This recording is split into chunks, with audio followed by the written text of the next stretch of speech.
rencana pembelajaran semester atau RPS dan satuan acara perkuliahan atau SAP. Tugas dosen dalam pembelajaran di penyusunan dokumen kurikulum ya. Jadi pembelajaran sebagai tahapan pelaksanaan RPS atau penyusunan kurikulum pendidikan tinggi ya.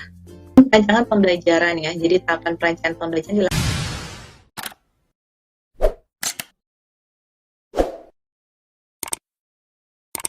ya, hari ini kita mempelajari yaitu rekonstruksi silabus rencana pembelajaran semester atau RPS dan satuan acara perkuliahan atau SAP. Nah, di sini dalam paparan hari ini yaitu memahami pengertian silabus, rencana pembelajaran semester atau RPS dan satuan acara perkuliahan SAP. Jadi yang kedua juga dapat menyusun silabus RPS dan SAP untuk satu mata kuliah yang diampunya secara tertulis. Nah, rekonstruksi yang berarti membangun atau pengembalian kembali sesuatu berdasarkan kejadian semula, di mana dalam rekonstruksi tersebut terkandung nilai-nilai primer yang harus tetap ada dalam aktivitas membangun kembali sesuatu sesuai dengan kondisi semula.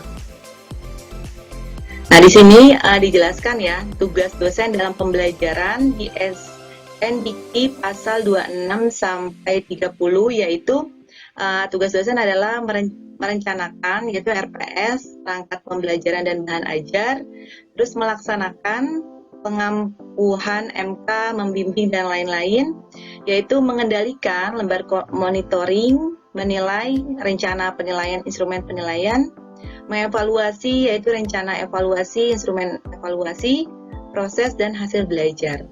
Jadi dosen adalah pendidik profesional dan ilmuwan dengan tugas utama mentransformasikan, mengembangkan, menyebarkan ilmu pengetahuan, teknologi melalui pendidikan, penelitian, pengabdian kepada masyarakat. Nah, kompetitif informatif global abad 21. Jadi tantangan ancamannya itu berupa teknologi ICT, tenaga kerja, dan bebas batas atau transportasi. Nah, di sini proses menuju kompetensi abad 21 era revolusi industri 4.0 ya.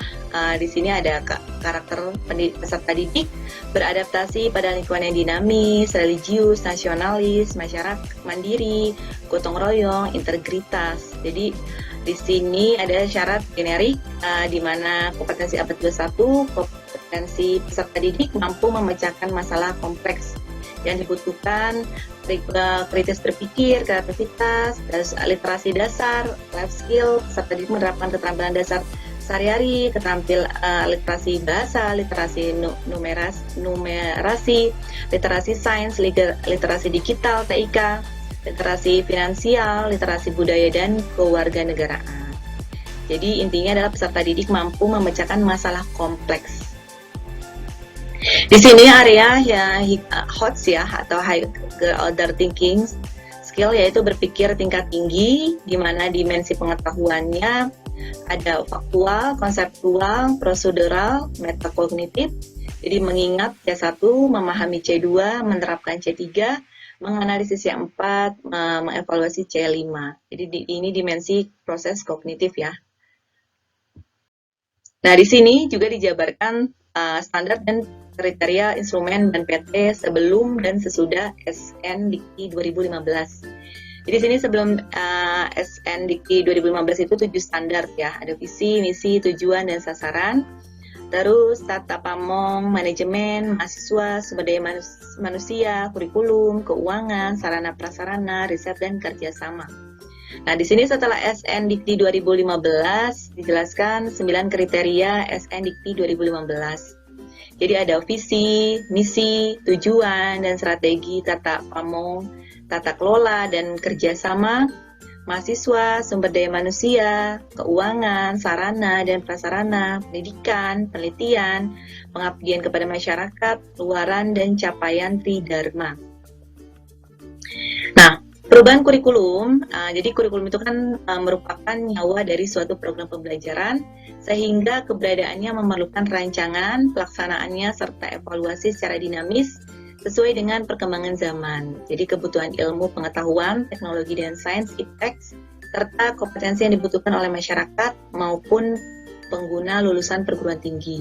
Jadi perkembangan iptek di abad ke-21 yang berlangsung secara cepat mengikuti pola logaritma menyebabkan standar pendidikan tinggi dikti juga mengikuti perubahan tersebut. Nah, di sini ada penyusunan dokumen kurikulum ya. Jadi evaluasi kurikulum ketercapaian CPL, masukan asosiasi dan stakeholder, tugas tim pengembang kurikulum prodi, ada keterlibatan semua dosen, tugas bidang studi atau laboratorium, peta keilmuan, mengacu pada literasi baru, literasi data, literasi teknologi, literasi manusia, keterlibatan semua dosen, keterlibatan semua ditetapkan prodi studi, program studi, analisis kebutuhan sinyal pasar, kajian iptek, visi ilmu, profil lulusan, rumusan capaian pembelajaran atau lulusan CPL, learning outcome, prodi. Ada matriks juga mata kuliah CPL, mata kuliah itu bahan kajian dengan keleluasaan dan pendalaman materi pembelajaran. CPL itu sikap, pengetahuan, keterampilan umum, dan keterampilan khusus utuh, mata kuliah, dan besarnya SKS. Nah, di sini juga organisasi mata kuliah ya. Perangkat pembelajaran, ada RPS, rencana tugas, bahan ajar, rencana evaluasi, instrumen penilaian, rubrik, atau portofolio. Nah, ini disesuaikan juga dengan visi misi, tujuan, dan strategi universitasnya atau landasan desain kurikulum. Konsorsium bidang ilmu mengacu KKNI, SNDQ, perundangan lainnya mengacu pada kemampuan era industri 4.0, dan literasi baru kebijakan MBKN. Di sini juga tugas tim pengembang kurikulum prodi dijelaskan juga. Nah, pembelajaran sebagai tahapan pelaksanaan RPS atau dari Kemenristek-Dikti 2016, jadi rancangan pembelajaran dan luaran. Jadi kurikulum, konsep kurikulum atau RPS ya, rancangan pembelajaran semester. Pembelajaran ada dosen, sumber belajar, mahasiswa, luarannya lulusan memiliki capaian pembelajaran. Jadi evaluasi program pembelajaran. Nah, di sini ada tahapan penyusunan kurikulum pendidikan tinggi ya. Jadi yang A, tahapan perancangan kurikulum. Yang pertama, perumusan capaian pembelajaran lulusan PCPL. Ada juga 2, pembentukan mata kuliah. Ada penyusunan mata kuliah dalam struktur kurikulum. Ada tahapan perancangan pembelajaran, perumusan capaian pembelajaran mata kuliah, menyusun rencana pembelajaran RPS, tahap evaluasi, program pembelajaran itu prinsip yang diterapkan dalam evaluasi, nilai ideal yang dipasangkan sebagai tolak ukur.